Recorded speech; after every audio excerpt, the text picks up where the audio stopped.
The Bob Murphy Show, episode 437.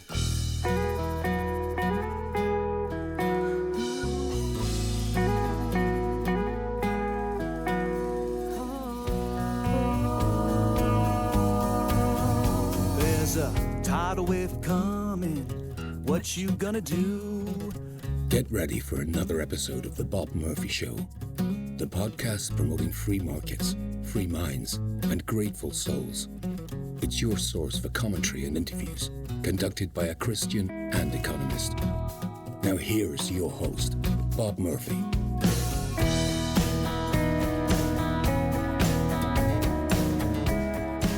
Hey everybody, welcome to the Bob Murphy Show. Another crossover. This time, Adam and I are tackling nuclear energy, and specifically the context is somehow Adam stumbled upon this 18-minute video from a YouTube account called Maxonomics that's got 166,000 subscribers, and this video just dropped 6 days ago. As I'm looking at it right now, it's got 623,000 views. So it's a very compelling video, jam-packed with lots of claims and very good animation and so forth. And so I was intrigued, and so we decided to go through it. Just as a heads up, organically, the way this happened is Adam and I just started pointing out little issues we had with some of the claims, and it may come off as if we're holding up this video in order to tell everybody, look at this clown. And that's not even what we thought going into it. Like, I really liked the video, and so did Adam, and it was just we fact-checked him on some things that I don't think hold up, and that he should have been more nuanced in what he said. So other than that, though, it's a cool video, and here we go, our discussion. Hi, Bob. Hey, Adam. Today, Bob, I'm very scared about nuclear power plants. I am scared we don't have nearly enough of them. I share your concern, your fear even, and you sent me an intriguing video. It was, I think, 18 minutes long, and you thought, hey, could this be fodder for an episode? And my initial reaction, I didn't look at it yet, and I thought, how could 18 minutes? And you said, oh, it's dense. It is as energy dense as coal. And so, we're just going to go through some clips. I want to be clear at the outset, folks, we are not endorsing everything in this. This is just discussion, just like we certainly didn't endorse everything that Peter Thiel or others say when we go through our clips. Yes, very good point. These are just launching off points for erudite discussion, we hope. Mm-hmm. And yeah, this is from a YouTube account called Maxonomics, and he titled it, "They're Lying to You About Nuclear." Yeah. And before we jump in, I should probably address the elephant in the room for those who have been longtime listeners. As you know, Adam, Tom Woods and I had a cruise tied to our quite beloved podcast, and the Contra Crewman, and we were going to have a roast of Dave Smith. And anyway, things, I'm trying to remember exactly. I know what it was. No, Tom had his extravaganza in Florida, and originally I was going to go, because we were doing roast, we were going to do roast on the cruise, and then that one got canceled because of COVID. But anyway, there was another one that Tom was going to have, when he would have the celebrations of his, 60 billionth podcast in the Tom episode of the Tom Woods Show. And so one of them, there was going to be a roast. I don't know if it was a roast of Tom. Probably that would make sense. And, Dave Smith is going to be, a lot of people are going to be there. And I was supposed to go the original one, and then there was a hurricane. He had to postpone it, and I couldn't make the new date.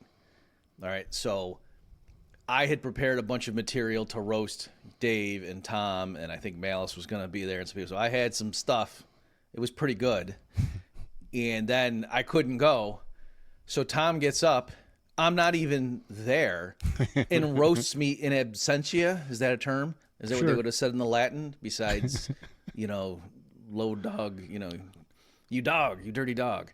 So anyway, one of the things that Tom brought up was apparently on Contra Krugman, I used to say nuclear without even being aware of that. And anyway, that was Tom's. He said, Bob, the word is nuclear. So ever since that was pointed out to me that I was George W. Bush in it, but just said, oh, okay. Yeah, I didn't even, I said, do you guys pronounce it February? I don't think so.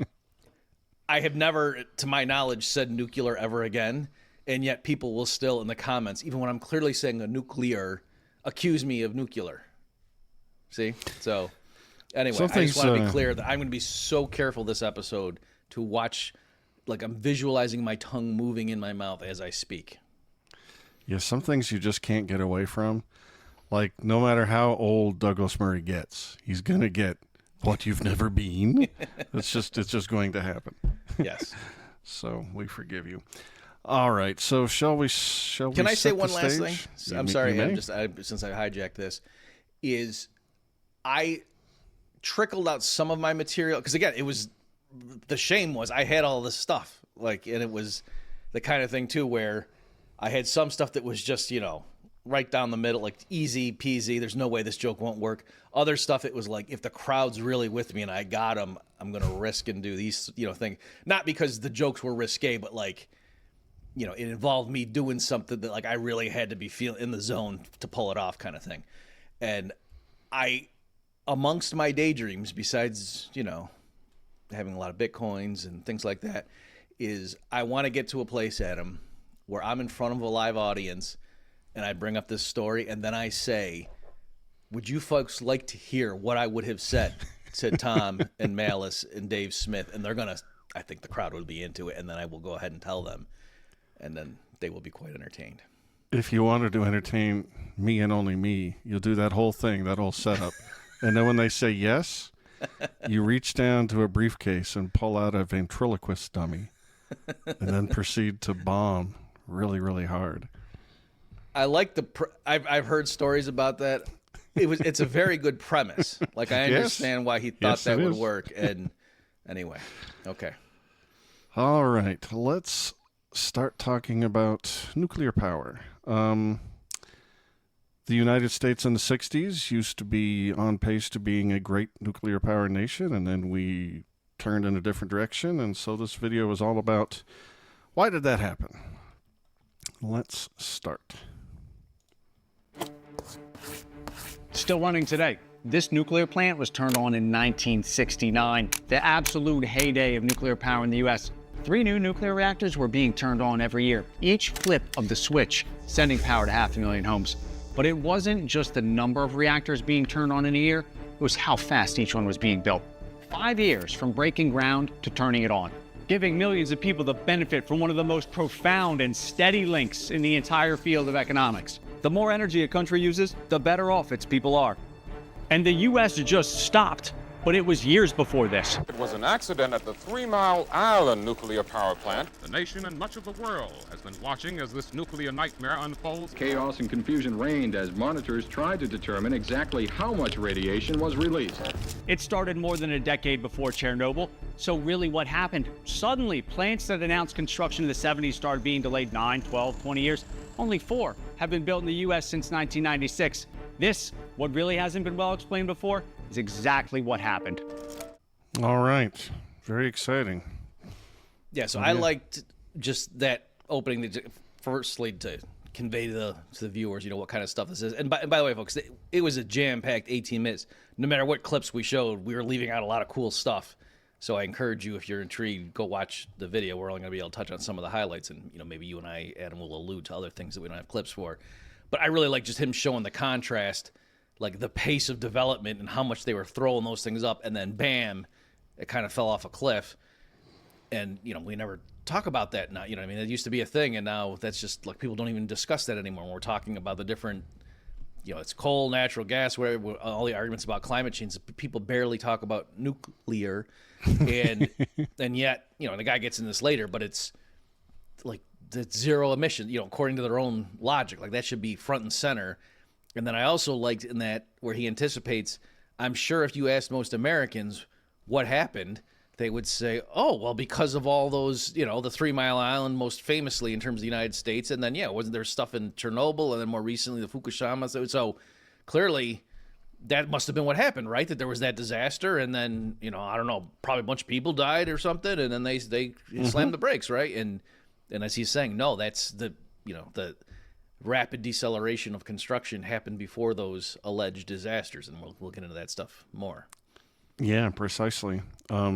from my perspective, it was a mix of real events that were bad, but then just compounded upon by scores and scores and scores of TV shows and movies in which the horrors of radioactivity and nuclear power were just demonstrated over and over in fiction and film. And we're going to get into that. This next clip asks the question, how dangerous are these radioactive materials? You pour it out in the hand, and that's radioactive contamination. Very radioactive.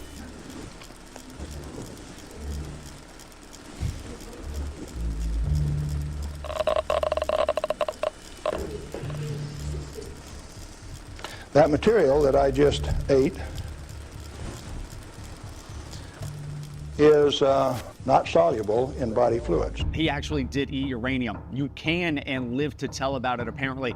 And it wasn't just him. The scientists and researchers at Los Alamos carried mounds of plutonium around in their lab coat pockets during the Manhattan Project. Here it is, General Groves, plutonium. The plutonium that went into the first plutonium bomb was driven 220 miles to Los Alamos in a basic Army truck. Zero protective anything. These were the brightest scientists in the world. They were not reckless people, and they all died in old age of natural causes. All except John Cusack, of course. Right. So there, and what Adam's referring to is, I think I even went to Bing and not just Google, because I was really wanting to be thorough on this one, and just said, did any of the Los Alamos scientists die of radiation poisoning? And yeah, there were two. And it wasn't like, oh yeah, well, they died statistically a few years ahead of time when you would have thought from lung cancer. No, I mean they died like right away, within days or weeks after having a heavy exposure. Two of them did, and it was John. I know I had seen a movie. What's funny, Adam, that's why what I'm trying to get across, folks, is this guy. He's got a lot of cool stuff in here, but some of his claims are a little bit too strident, maybe sweeping. Yeah. That there, you would think literally no one died, but no, there two did. And at first I thought, Adam, like, oh, I guess that was just some crazy Hollywood thing that I saw. And like, no, that guy really did die, and John Cusack portrayed him. I just hate it when my natural go-to reference for truth of fictional movies in Hollywood don't tell me exactly what actually happened. But John Cusack's character, Michael Merriman, from Fat Man and Little Boy, the story of the building of the two nukes that the United States dropped on Japan. He's actually a fictional composite of two scientists named Harry Dalian and Louis Slotin. And in Fat Man and Little Boy, they're trying to take measurements of the plutonium core before they drop the bombs. And he's doing it sort of, jury rigged with a screwdriver and trying to figure out how close you can get the two elements before a critical mass ensues. And when you look into it, both of these guys got exposed in research that was done after both bombs were dropped on Japan, as they continued to work on building more and bigger bombs. So I'm dismayed. I've been lied to once again by Hollywood, Bob. I'm crestfallen. Okay. Another interesting thing is I kind of remembered that I thought Richard Feynman died of cancer, and I confirmed. I went and looked up, and in 1978, Feynman sought medical treatment for abdominal pains and was diagnosed with liposarcoma, a rare form of cancer. Surgeons removed a very large tumor that had crushed one kidney and and all right. And so I don't know that dying from a rare form of cancer you could describe as dying from natural causes, and so clearly his work on the Manhattan Project had nothing to do with it. So I'm just saying, when this guy says, oh, they all died from natural causes, which could include a rare form of cancer. So I don't know. I don't suppose when they cut that big tumor open, in the middle of it were a bunch of little pellets of uranium that these lunatics are eating like Tic Tacs or something. So anyway, what's also funny too is, even on its own terms, that guy that was I'm going to eat this, and for all we know, that guy dropped dead 2 days later, and they were like, yes, he was a convicted criminal, and the nuclear industry paid him a lot to do that stunt, and his family thanks him every day. I don't think there's any financial reward I could have tied up in anything uranium related that would make me eat uranium. Like, on the one hand, I'm sure our fears are probably, overhyped.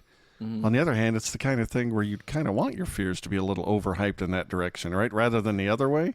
Right. If you're going to be off calibrated. Yeah. And similarly. So anyway, I think we should probably, like, we kind of are joking around. So I think, though, that is worth showing. Like, perhaps this guy swung the pendulum too far the other way by making it sound like, yeah, what are you talking about? You can eat this stuff. And I got some right here, Bob. Yeah.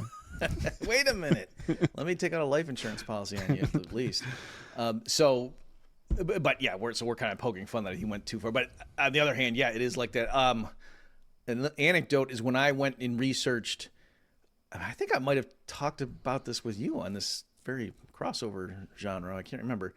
I wrote a novel, Minerva, in grad school, and part of what happens in there is the U.S. government, once again, as it is wont to do, drops a nuclear device on one of its enemies. And when I was doing research, just kind of background, just to get a sense of how bad would that be, because now obviously the bombs they use, folks, like, for one thing, they switched to hydrogen. It was like, that's what they call the hydrogen bomb instead of the atomic bomb. That it's the difference between fission and fusion.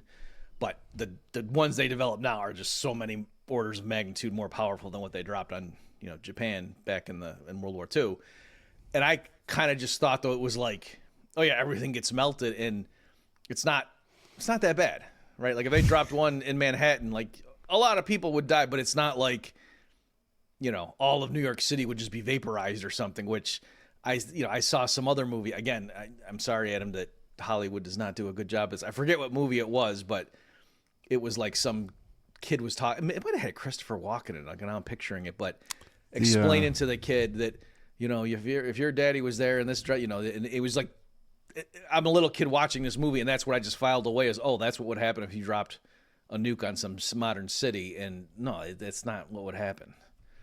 Again, it wouldn't be cool, but it wouldn't be as bad. I'm saying, like, when I was watching YouTube videos of, like, what would happen if they dropped one at the center, in Times Square, and it was like buildings 8 blocks away would be pulverized. And okay, but that's, so if you're 10 blocks away, the building would be standing and just you would die. But so it was kind of limiting. And then it was like, and as long, depending on the rains and the wind, it could be bad, but it might not so be bad if the wind's blowing the right way and brings it out to the ocean. So anyway. Breaking news, Bob Murphy says nuking Manhattan equals not that bad. All right, well, here's another area where our intuitions are probably miscalibrated, not just about radioactive elements themselves, but radiation in itself. Let's see what the man has to say. And we can all kind of feel that, right? Like, you go to the dentist, get an x-ray, they put that heavy vest on you, like, oh, this is kind of serious. Dentist leaves the room, closes the door, click. What bombarded your body in that moment was the same amount of radiation that hits your body every single day. It's everywhere. Radiation is impossible to escape. Hitting you right now, coming from the sun and the ground, and in some places where people spend a lot of time, there's way more of it. It is a long 3-month radiation-soaked journey to climb Mount Everest. Once your flight has touched down in Kathmandu, you've made the 2-week trek to base camp, spend 7 weeks getting used to the altitude, getting to the summit, getting back to Kathmandu, and taking a plane back home. A climber has absorbed 3 years worth of radiation that someone at normal sea level altitude will absorb. The more atmosphere between you and the sun, the less radiation gets through and hits you. For every 5,000 feet above sea level, your radiation exposure doubles. Yet, mountaineers, like those that climb Everest, and the Sherpas or guides that basically live at Everest Base Camp 3 or 4 months of the year, don't have a higher risk of cancer or live shorter lives. People that live in Denver, a mile above sea level, have some of the lowest rates of cancer in the US. And that is because the human body has figured out how to live bathed in radiation. You have nerves in your fingers to tell you to stop touching something if it's hot, right? Stop, or that's going to become a problem. But because it's impossible to avoid radiation, your body evolved ways to live with it. Over the course of 10 days, you pick up about 0.2 units of background radiation. At Everest Base Camp, it's 2.5. The 80,000 residents closest to Fukushima after the meltdown, 10 to 50. The workers at Fukushima, 250. What has not been widely reported, because it is kind of a boring headline, there has been no rise in cancer, death, sickness, nothing from Fukushima. Zero. Study after study has shown no effects from the radiation leak. That there have been no adverse health effects documented. Still today, only 50 sure deaths have been recorded from Chernobyl. 2/3 of those came from the firefighters or the operators on site that were often exposed directly to within feet of the reactor core. There has been a significant increase in thyroid cancer from Chernobyl, which sounds scary, but it is a cancer that's easily handled and usually carries no symptoms. The thyroid cancers from Chernobyl have not led to a significant loss of life years. These circles represent all the deaths from different energy sources between 1969 and 2000. Coal, oil, hydro, dams do break occasionally, natural gas, nuclear. Way too big. Nuclear. Wind? Solar. And what really slowed things here in the U.S., 3 Mile Island, exactly 0 fatalities. No health impact at all. It was benign. So I have two immediate thoughts. First is, the next time the dental technician hands me that lead vest to wear when I'm getting my x-rays, I'm just going to throw it right back at her. And what, do you think I'm some kind of coward? Stupid. Get this away from me. And the other one was, for people who aren't watching this on video, this guy was drawing these chalk circles on a chalkboard showing the number of deaths related to various forms of energy, and coal and hydro, and they were huge. The nuclear was tiny, but I thought that was extremely dishonest pictorially, because those were just total deaths. But of course, way more kilowatt hours have been produced from fossil fuels than anything else. So what you'd want to see is the amount of casualties per kilowatt hour. And I looked up, the Lancet had an estimation just from coal versus nuclear. It said coal caused 10,000 deaths per trillion kilowatt hours produced, while nuclear causes fewer than 100. And I'm not going to stand by, how they generated those numbers, but it's better than this guy's chalk circles that were, obviously not quite telling you an accurate story. Great point. I didn't even think of that particular element, but you're right. That's what I'm here for. Yeah, no, that's great. I suppose, in fairness, the guy, it's funny. It comes off now that we're just trashing this video. Like, folks, when it was the other way around, I really thought it was a fascinating video, and then we're going to put links to the video, and I encourage that you click on them. It's only 18 minutes, and it is good. I guess I'm just clarifying for the audience that Adam and I were not thinking, let's go in and spike this thing. It was, I thought, hey, let's just not come off like we're saying this thing is completely unvarnished truth. I suppose, in fairness, the guy could say those numbers, it's being driven by a few random, commies don't know how to run their plant, and then the Fukushima thing was like a tsunami hit. Like, there was a bunch of stuff that went wrong with that one, where it was kind of a crazy event. And so maybe it's if we had 10 times as many plants operating, the total death toll would not have gone up significantly, and yet you would have had 10 times more kilowatt hours in the denominator. Just a little bit, I know you know this, Adam, but to explain to people, because I've heard people say that, like stand-up comedians and stuff will say, you ever notice when you go to the dentist and they put, they're going to give you that thing and, it's safe, we're going to get that radiation zapped into your brain, and is it safe? Oh, yeah. And then after the technician assures me that she leaves the room, right? That's a good laugh line, right? If it's so safe. But of course, the explanation, and then also, why you put in the thing. But obviously the explanation, it's a matter of degree, right? That, of course. And it's given that they need to look at your teeth, they can't block your face, but there's no reason that your whole chest and everything has to get hit with it too. And it's cumulative. And then also that explains why the technicians, that it's fine for you to go in every 6 months or a year or whatever and get a checkup, and then if you got a pain that they take an x-ray, but the person whose job it is to administer that, she can't be sitting there sucking that in 8 hours a day. That's not, safe. I mean, and even if she would be fine, in most cases, like, why would you take the risk? You just don't have to. I don't know if you do that, but like if a lot of times I'm reheating coffee in the microwave, and I just kind of like watching the mug spin around, and I realized at some point, like, I don't need my face to be this. I'm just gonna take a step back. Like, if I double the distance between my face and the microwave, then I'm cutting, by 75%, and it might be 75% of a low number. That's really interesting. I do the opposite. I lean my cheek up against it, and I sort of look at it like I'm looking out of an aquarium. Is that why you have that big bump? Yeah, that's where I get that. And it moves around. I don't know what that's all about. So there is that. And I've heard things too, like, but again, with all this stuff, it's relative that people, that sounds scary and maybe they should pass laws or they should have that. But I believe, airline attendants, what used to be called stewardesses, I think they get more radiation than the people working in the dentist's office. Oh, yeah. Because, again, they're up in the air so much. So anyway, with all this stuff, whereas people don't think like that. So with all these things, and how did you feel? The Denver one, I don't know about it as much, but like the mountain climbers, I could kind of attribute that to those people are so robust that they probably would outperform. You know what I mean? Like, I don't know. It's like saying Superman doesn't die of cancer. It's a population of very healthy people. And they're obviously more susceptible to dying from gravity than they are cancer. Yeah. And about the Denver thing, I mean, I'm from there. They certainly don't teach people to worry about anything about radiation because you're up so high. I mean, it's not a subject of concern.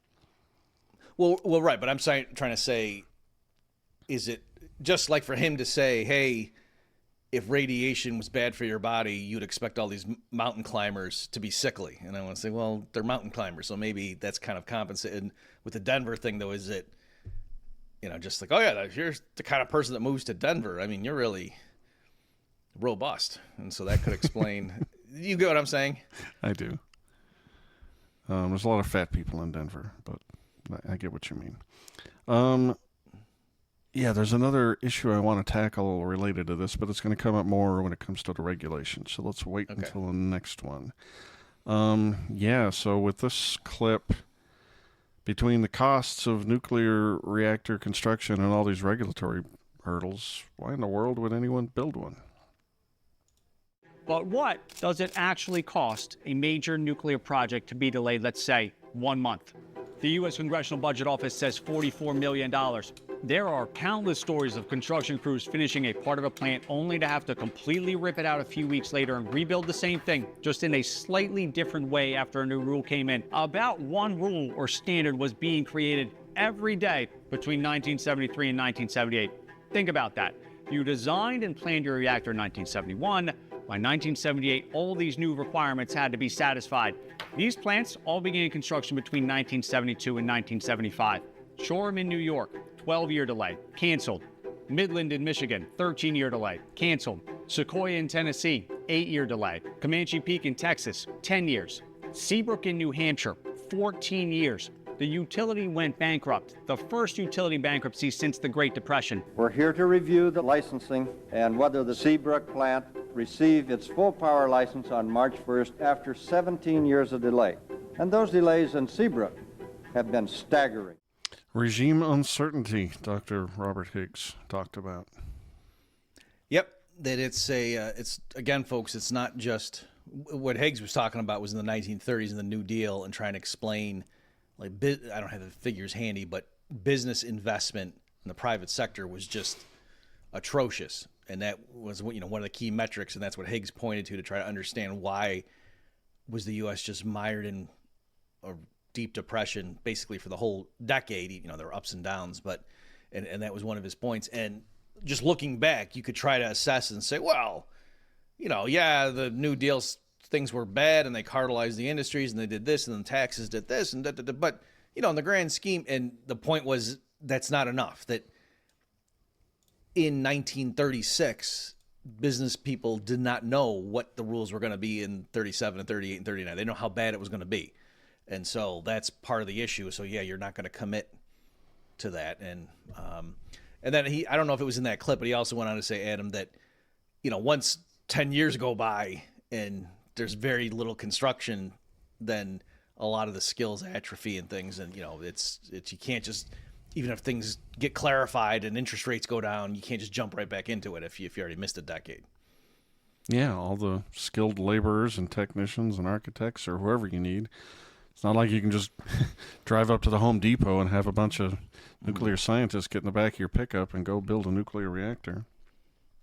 Didn't that happen in Back to the Future? Yeah, I think it probably did. Well, they were getting plutonium that way, yeah. We didn't play this part, but he was going over just all the regulations that were just piled on and piled on. And it seemed like a bunch of legislators just making stuff up. Like, did you catch the, they called it the linear no threshold model? Mm-hmm. Where they just literally add it up in linear fashion, that each exposure just gives you that much a % chance of getting cancer or whatever, without taking into consideration, I don't know, like the time between exposures or cellular regeneration or anything, or whether that model just even makes sense, biologically. I just thought that was weird, like some Frankenstein scientific creation, of a legislature. And that was only one of them. It looked like they're just giving any activist who didn't want to see a nuclear reactor built just a quiver of arrows with which they could knock down these projects. And they all, you just expect those things to be not scientific. Right. I even think it was worse than what you just said, because they're, you're sort of getting at, which I think is true, that they were saying, like, once you get the exposure, it's not like it gets flushed out of your system or something. It's like, boom, that you had it. And then it's just a cumulative thing, which I'm pretty sure they still do. Like people working in hazmat suits and things like that. It's like they keep track of it and like, oh, no, you're done. Like for the year, you can't work anymore. And then once you hit a certain thing, like you got to retire. You got to go do something else. You're not allowed to continue doing that. And again, the spacing of it doesn't matter. It's not like, oh yeah, I gotta take a 6-month break and come back. It's not like that, the way they do it. But I think the linear thing in particular, Adam, unless I misunderstood, it was even more naive, I guess, or simplistic, where it was, oh, if this exposure would increase your chance of cancer by 1%, then every time you get that same exposure, it increases the percentage by another percentage point. Yeah. Which, clearly it was like that. That can't be right. Right. Which is that guy there was that funny, did you see the thing that was viral? Is it Huberman? He had something about, I won't get into it because I'm not going to get it right, but he did something like that where he was matter of factly talking about some, health technique that he used. And he was kind of doing the same kind of logic where you would have more than 100% chance of something happening, and like you didn't catch himself. That can't be right. Yeah. So yeah, there's all that stuff mixed in there. Where you won't see crazy economics? I do tell.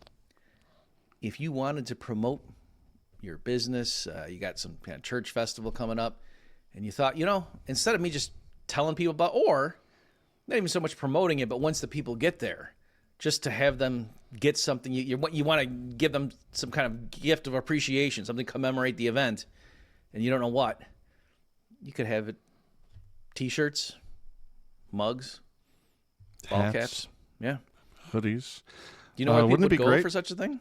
Yeah, wouldn't it be great if there's a company that could provide that and walk you through the whole process? You don't even have to know anything about it? I would want to know that the guys were all together. That maybe, like a family? Yes, yeah. And related in some fashion to waterfowl?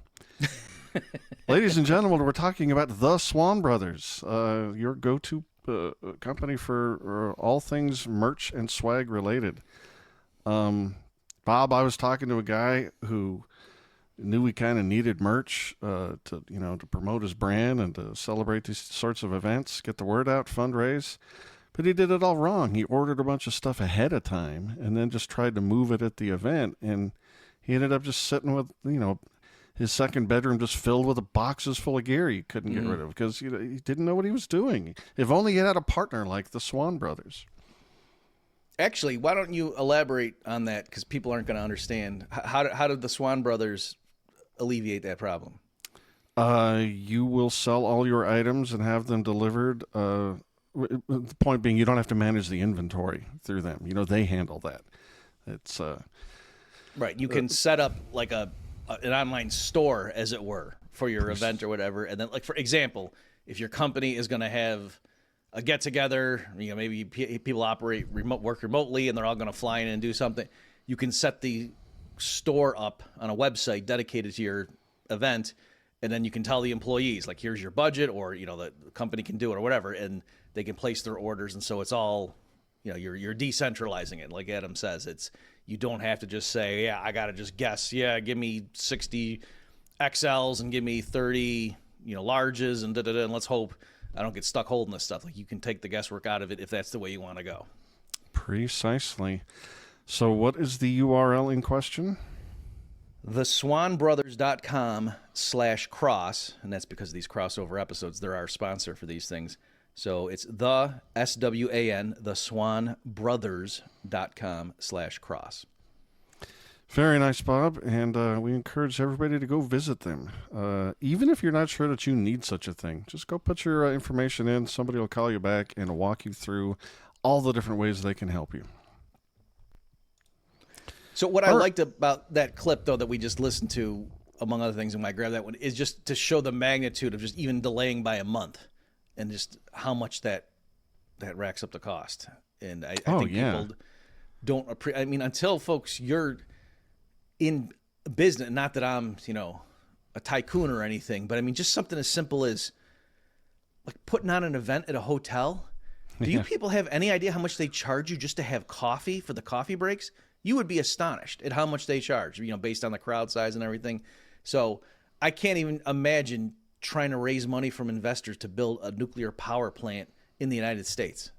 Just like what a risky venture that would be, knowing you could be just about to do it, and then some environmentalist group, you know, could file a lawsuit, and you say, oh, well, that just, you know, you just got to wait and hire some lawyers to fight that, and, you know, you could clear it up in 6 months. Do you know how much you just lost, you know, just opportunity cost wise and everything? I mean, it's just, which is why we have those statistics that he talked about in the first opening segment.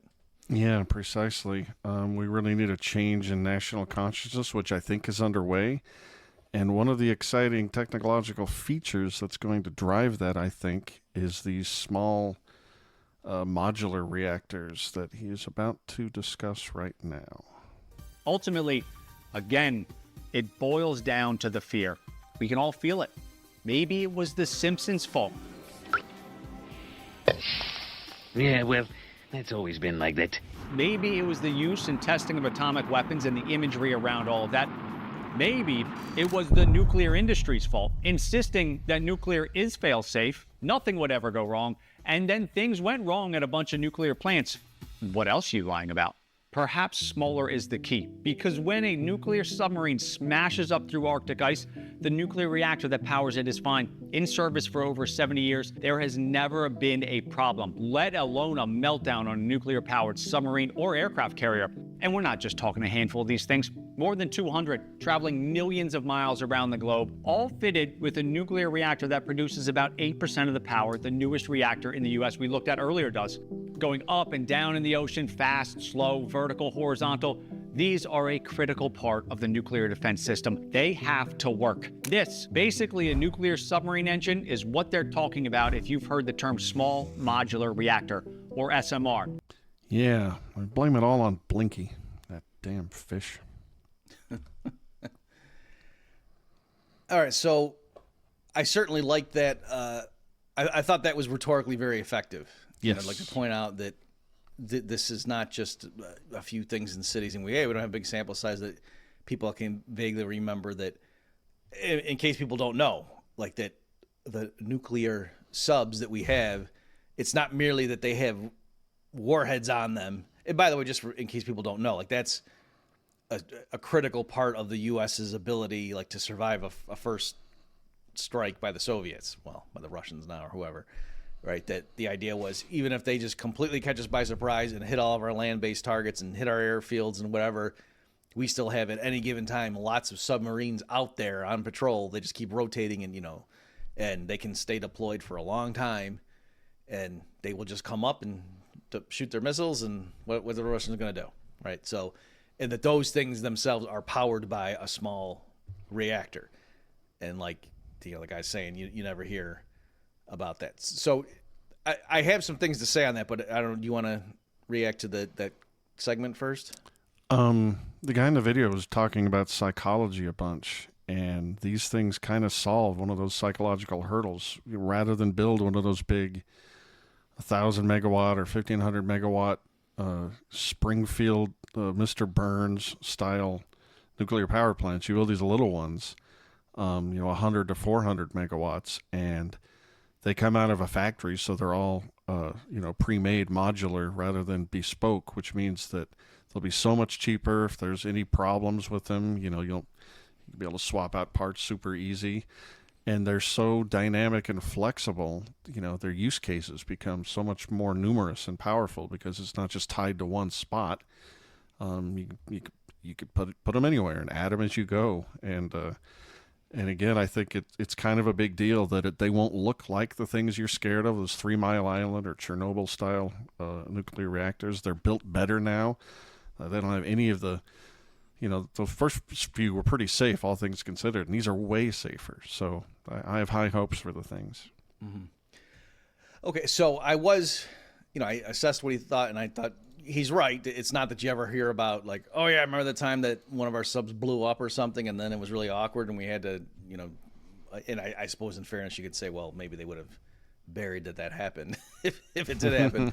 But it occurred to me, okay, but isn't it possible that there's a bunch of sailors who, get cancer 20 years from now, right? So Sure. It seems like there's a kind of a little, I don't know, him kind of glossing over things. Like even with Chernobyl, when he said that, I was surprised, and I went and looked it up, and he's right that in terms of like how many people just clearly, boom, died right from that happening, it's like 50. But then the issue is, okay, you need to look and see in the surrounding area, did more people die from cancer or whatever that, sooner than you would have expected? And then there it's tricky too, because, well, maybe the information we're getting and the Soviets wanted to bury that, so there's stuff like that that's tricky. And so anyway, so this maybe it'd be of interest to some, is kind of funny. So I went to try to go find and see, is there, and I went to Bing again, because Bing's better than Google for such a thing, to see, are there, is there a higher rate of cancer among sailors who work on, these nuclear subs?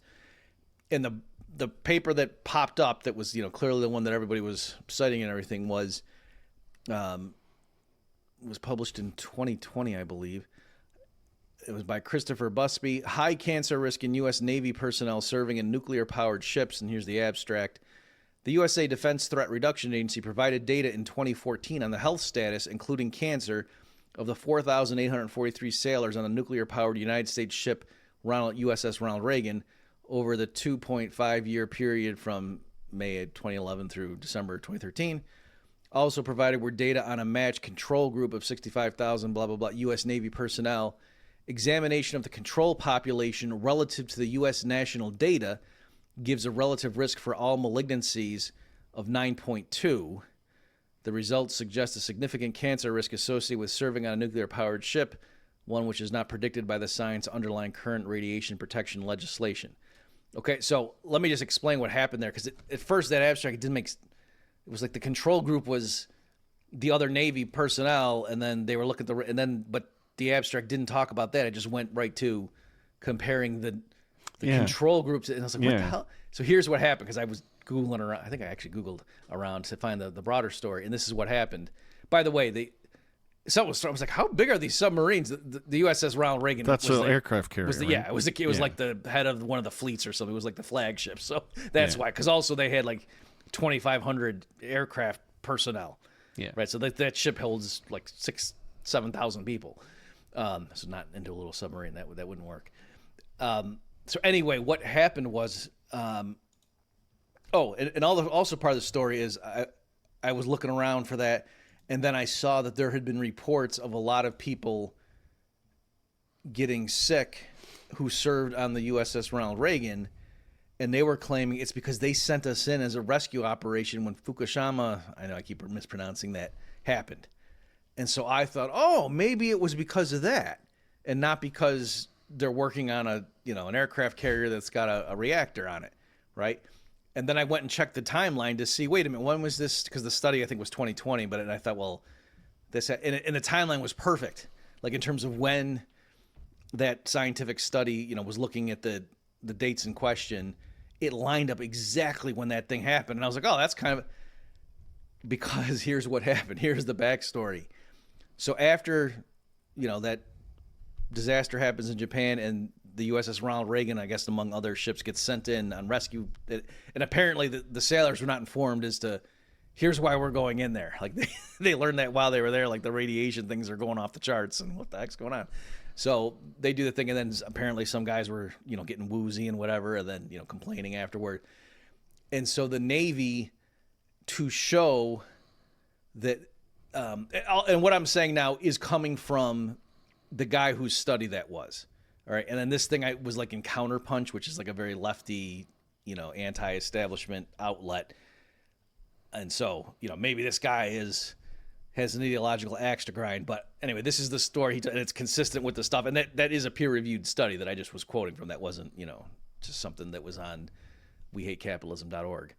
And so the way he tells the story is what happened was the U.S. Navy, in order to demonstrate and say, no, the sailors who were on the USS Ronald Reagan and went in right after this disaster in Japan, here's, the data on their cancer rates, and here's the control group, and we'll just show you, just to show we're doing apples to apples. And probably they did this to try to get the result they wanted. They didn't just give them the whole Navy. They only gave them Navy personnel who were on the nuclear fleet, right? Like on subs or aircraft carriers that had reactors.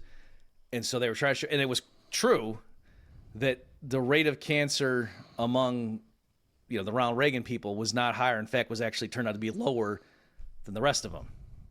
Okay. And so the Navy said, see? And so then this guy, though, said, oh, you idiots, you just gave us all that data. And he didn't look at what was the rate of cancer among the sailors serving on the USS Ronald Reagan versus the other nuclear-powered ships. He just looked at the broad population of sailors on the nuclear-powered ships compared to the general population, and that was apparently 9.2 times higher.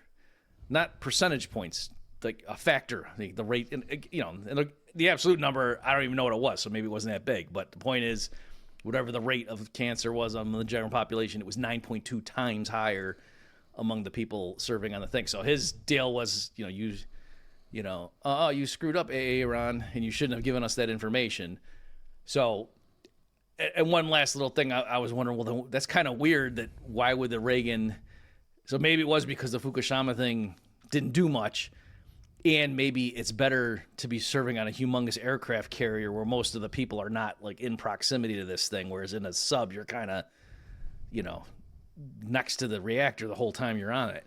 So anyway, that's what my results popped out of that. And so it's consistent, right? Like, did you happen to get the cancer rates of Navy personnel not on nuclear ships? I did not. No. Because, sailors on ships of war are probably around a whole bunch of stuff that might be carcinogenic, right?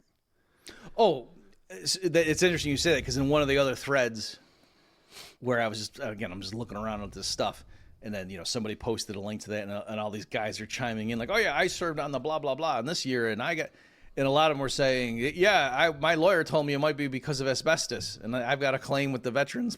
So, it kind of is like, yeah, the Navy gave him cancer, all right, but it wasn't because of the reactors. Right. It was because of this other crap, I'm thinking of munitions and, I don't know, all the other lubricants and whatever, however you make all those huge piles of metal work. But, so anyway, I'm just saying it was just kind of funny, because to me, I thought that I was like, oh, these idiots, don't they know that was right when the Fukushima, and then, like, that was the whole point. That was why that data was released. But, yeah, that occurred to me too. But even on its own terms, again, we're trying to contrast it with the public. It's not that there was this huge radiation leak that, incinerated everybody at the port or something. The idea was, yeah, it's possible the people working day in and day out next to these things might have a higher rate. And again, I don't know what the rate is. To say it's 9.2 times higher, that sounds unacceptable, but 9.2 times right, exactly. What? Yeah. So yeah, exactly. Anyway, and so that's kind of, and also too, if it is, I would have liked to see the disaggregation to see right how much is it if you're on a sub versus on an aircraft carrier, because maybe that, like I said, maybe that's the reason the Ronald Reagan did better than the whole population. Maybe it's the real issue was, on those subs you're 100 meters away from the thing for 6 months at a time, whereas on a carrier you're not. And so the personnel who are just work day jobs, shifts at the modular reactor, you know, they go home most of the time, and then, you know what I mean? You get the idea. Yeah, and, you know, even with these modular things, it's not like you got to go up and hug the thing for 4 hours a day. You know, you're probably not going to hang out there too much. The robots are going to take all our jobs anyway, so it's fine. Relax. Part of the video that we didn't play, he was talking about a metric for describing energy density that's a little different from the one I heard. He was talking about land footprint per kilowatt hour or something like that, rather than, you know, other things that I might have heard you talk about or Alex Epstein. So do you have any comment on that particular measure used, or pros, cons, indifferent? Yeah. And again, partly, are we out of clips? Yeah. Okay. Yeah. That's partly. Yeah. Yeah. No. Yes. Yes. We're done. You're not only keeping the folks at home guessing, you're keeping me guessing. Again, that was a great one. And just, there was only so much we could include. I also didn't want to be accused of ripping off the guy's material, right? Because he had some really cool graphics, folks, just showing the land use as Adam says per kilowatt hour, and it's funny that the people who are, you know, quote, real green, and they want, like, no, it takes up a lot of land that could have been used for something else. You're just coating it with solar panels, and obviously nuclear is much more efficient in that regard. The other thing too with the wind turbines is they just chop up birds and bugs. Yeah, that's what I was just going to bring up. I'm no commie, but the thought of all those dead bugs and dead birds bothers the heck out of me. And here in Nevada, we've got at least two huge solar array, you know, solar farms. And, you know, they collect the sun rays, you know, on the ground and then shine it up to these towers where it gets concentrated. And yeah, birds fly through those things and just get incinerated. You can see them dropping to earth like meteorites. It's horrific. Yeah. So I don't know if this is the point where we could talk about, like, how would a libertarian society handle this kind of stuff? Sure. Yeah. So here in that novel Minerva, I had I got the small island, like in terms of geographic, you know, land area that ends up going ANCAP and gets a huge population density. And I, at the time, I thought, how are they going to get electricity? I thought it's clearly they're going to have nuclear. And I thought the thing that would make sense is to have it located offshore, right? So they have this offshore platform that's safe, and, you know, it's a distance away, so that if there were some kind of crazy disaster that wouldn't just kill a bunch of people, but yet not so far away that they couldn't get the electricity in, right? So I think that's what the pattern you would see, that probably would be kind of risky to have a reactor like right on Wall Street or something. That seems kind of, you know, unnecessarily risky. And I think, as with most things that I do in this genre, insurance companies. And I don't know what the answer is, right? And so, you know, we're just spitballing here, and we're talking about various things. And with all this stuff too, there's various levels of protection. So like you're saying, Adam, you don't have to hug the thing, but even if you did, they could make walls that were even thicker, right? You can't. Yeah. If you have to have it be on a nimble submarine, there's not too much you can do. But if it's just going to be this fixed thing, where, you know, and you can rotate the workers, and like I said, you can use robots eventually, and so there's all sorts of measures you can do in terms of reducing the risk. And how do you know what the right thing to do is? Well, that's what markets are really good at, is just you know, manifesting the trade-offs and then letting people choose what they want.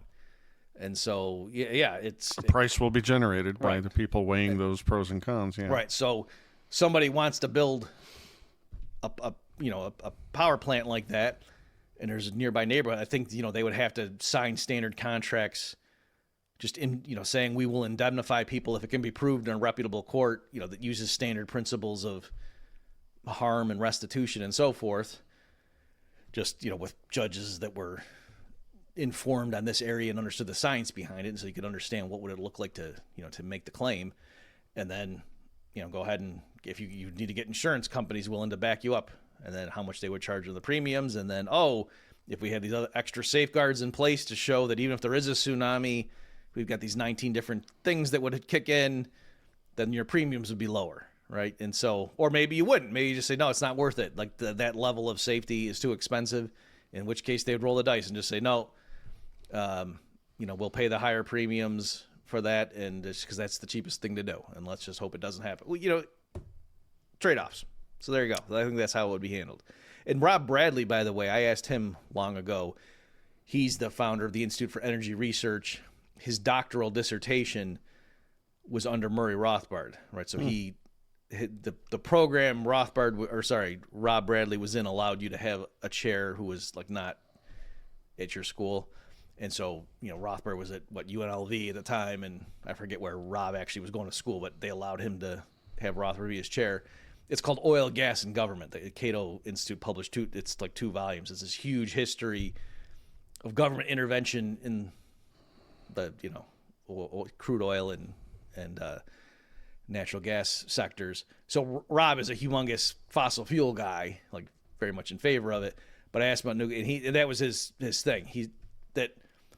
He knew a lot of free market people reflexively just said, "Oh yeah, it's just stupid government regulations." But he said it's not obvious because of the you could argue it the other way, that the government, by granting permission for a plant to operate there, maybe that really is too risky. Yeah, and they're sort of just giving indemnity, kind of like what the people say about the vaccine stuff, and they just gave him permission. So anyway, he was just saying it's not obvious in terms of pure libertarian theory. If you say, should the landscape be full of nuclear reactors? He's saying it depends on how you handle the liability stuff. So, yeah, that's one of the goofiest and most destructive parts of this mixed economy is you can't really tell what's going on, or at least it's not obvious. What goods and ills are caused by the capitalist part, and what goods or ills are caused by the government part. Let me test my intuition against yours, because you know about energy more than me, but I think what we as a species need to do is keep burning fossil fuels as long as they are cheap and plentiful, because they are so energy dense and efficient, being mindful, of course, of pollution and such. And we need to switch to nuclear much more rapidly than we have been, as the video showed. We've been on a decades-long period of stagnation. I think there's a place for solar power in our future, maybe especially on top of houses or something for people who want to be totally off grid. And that'll really become powerful once we get battery technology better and energy transmission better. But it's dumb to subsidize it. I think wind power is just ridiculous in almost all circumstances, unless you're milling wheat in Holland in the 1100s. And I don't have an opinion about hydro power. But yeah, so for my money, we keep burning fossil fuels because they're great. We turn into nuclear because they sure seem to be great, maybe even better. And somewhere in some capacity, solar probably has a future somewhere. Yeah, I think that's largely correct. I think I agree with you.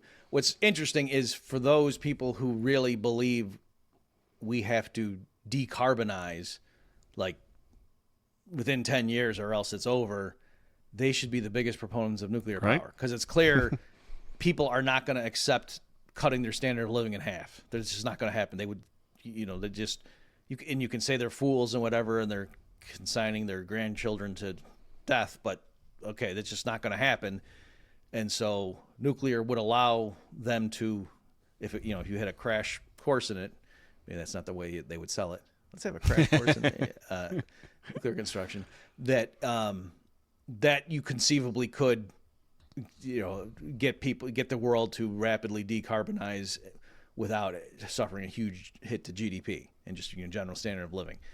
And yet it's largely the same people who are totally against building one more nuclear plant and who say, yeah, we got to just do all wind and solar. And that, like you're saying, they're just ignoring reality. It's not going to work. Yeah, we've been spending this whole time talking about the risks of radiation, and how to mitigate against them and what they really are, as opposed to our perceptions. But that little white mist that comes out of the top of even a typical nuclear reactor, the big ones, that's just water vapor. Yeah. There's all the things that environmentalists care about. These things don't contribute to any of it. Right. And also, too, it was in the video that people might think that we're just ignoring. Well, what about the nuclear waste? I mean, yeah, there's It's a ways you thing. got to be careful. Don't just dump it in the drinking water, but you can deal with it. It's not in terms of volume that big of a thing. You know, when I say it's not that big a deal, I mean literally. It's so so go put it somewhere and don't let 6-year-olds play near it, but that's except for that one guy at the beginning. You can let him eat it. Yeah. You know, and you can put it, again, you can just run the numbers and just say, yeah, okay, so we go and put it someplace where make sure people don't go there. All right. And it's not like, oh, well, after a while it would be this monolith that just takes up half the planet. No, it wouldn't. No. So the sun will explode first. So I think you're right. And yes, solar, it's funny. Because Krugman would always come in periodically and went back when we were doing Contra Krugman and just be a big booster of renewables and how don't listen to those Republicans and they'll tell you, you know, but no, the future is renewable, and they just, you know, give statistics about all the cost savings and everything. And that's why we have to absolutely have the, you know, tax credit renewed to make sure that people still use this stuff. And so which is it? Right. And it was funny when I was at IER, the Institute for Energy Research that Rob Bradley founded. One of the easiest things to do whenever it was the ITC and it's the PTC, the investment tax credit and production tax credit, were, you know, always related to these things because they had provisions in there for renewables, and it was just always easy. Like if I was going to go give a presentation or something, the best graphics to make the case that this is inefficient and doesn't pass the market test is I would go to the Wind Power Association's trade group, and I would get their PowerPoints or whatever, their infographics on their website about why it's so important to tell your legislator that, you know, we need to renew this tax credit, and just showing how, oh, if we got rid of this tax credit, the amount of new turbines brought to market would just collapse overnight.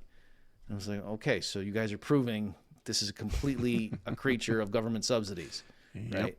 So anyway, so maybe that's a good thing, but the idea being that, you know, oh, this is just going to take, like, the thing I used to say, I think I invented this one, was when we switched from horses to cars, it didn't take a manure tax, right? It was just people just switched over, right? So again, if it's this obvious thing, like, that's when people will switch to electric vehicles and so on, not because there's this massive carbon tax that the government imposes and forces everyone to do it. If it just makes sense, it will happen spontaneously, and then you don't have to force it. You're a Christian, so maybe you can tell me, is there a specific demon whose job is it to get people to just really hate birds? 'Cause I can't understand these wind turbine people. Why do they hate birds so much? Actually, I'm just thinking that the Bohemian Grove thing, weren't there guys running around that had like bird masks on? Owls. Yeah. So maybe, that wouldn't make sense though. Maybe it's the owls taking. Maybe the owls aren't the ones getting made. It's like they don't like the eagles, and this is the way they're striking back. I don't know. You got his number. Call up Alex Jones and. Yeah. Speaking of all this stuff, how do you feel? You know, because the way he presented it is, you know, kind of way like a Rush Limbaugh or somebody would just say, oh, these silly libs are just afraid of everything.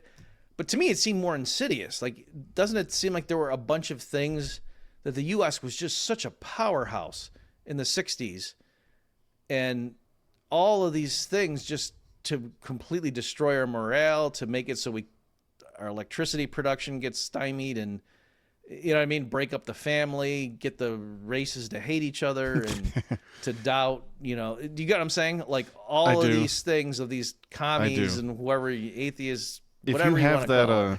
Yeah, if you are running around with that filter in your brain all the time, you can watch this guy's video and come away with another bunch of data points to validate that perspective.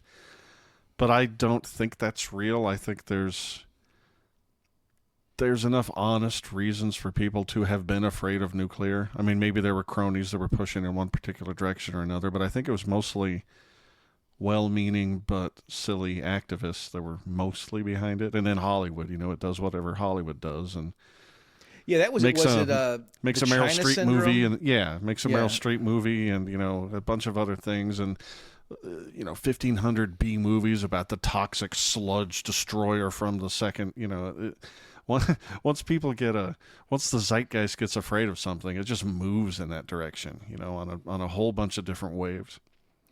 But, Alfred Hitchcock had the birds, and the resolution wasn't, oh, thank goodness the wind turbines chopped them all down, right?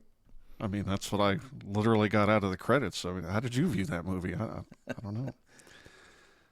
Well, you got any other bits of wisdom about nuclear?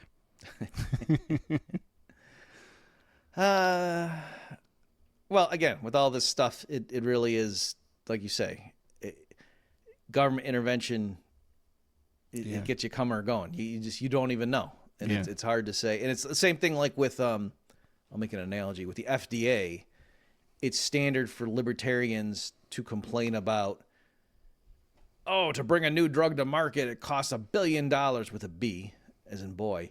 And, 10 years, and that's all true. But that doesn't land well with people who think big pharma is killing people and poisoning the food and whatever. And the flip side is also true. That it was like the Vioxx scandal. People go look at that. I mean, that was approved, and then it's arguably responsible for lots and lots of deaths. And it took a long time for the FDA to yank it because they didn't want to reverse the decision. It looks bad. And that was like 20 years ago. That probably made an already reluctant approver even more reluctant, right? Because look at all the bad press they got. Yep. So anyway, I'm just saying it cuts both ways with the FDA, where they're reluctant to approve things that a lot of, especially like desperate people who have tried all the conventions. If they got 6 months to live, somebody's got this new thing that might work, and the FDA says, no, you're not allowed to try it, that kind of stuff. But then again, it's the other way around too, where if the FDA approves something, people assume, well, it must be safe. Yeah. And so there's other things. And then it's not that, there's safeguards in place that occasionally the ones that do slip through that they really shouldn't have, they'll quickly correct. No, they won't. Whereas with a decentralized thing, like if there were different ratings agencies and one of them said, oh yeah, go ahead, and something was really just a death trap or poison, whatever, and it didn't quickly correct that, people would stop subscribing to that one journal. And you could look at their history of predictions and evaluations, and it would be a robust market. It's almost like freedom works better. I think it does. All right, folks, please go visit the Swan Brothers /cross and find out how all your merch needs might be satisfied. Thank you very much for this, Bob. I learned a lot. I hope everyone else did. And we'll catch you all next time. That's a lot, folks. You've just experienced another episode of The Bob Murphy Show, the podcast promoting free markets, free minds, and grateful souls. For more information and to subscribe to this podcast, visit bobmurphyshow.com.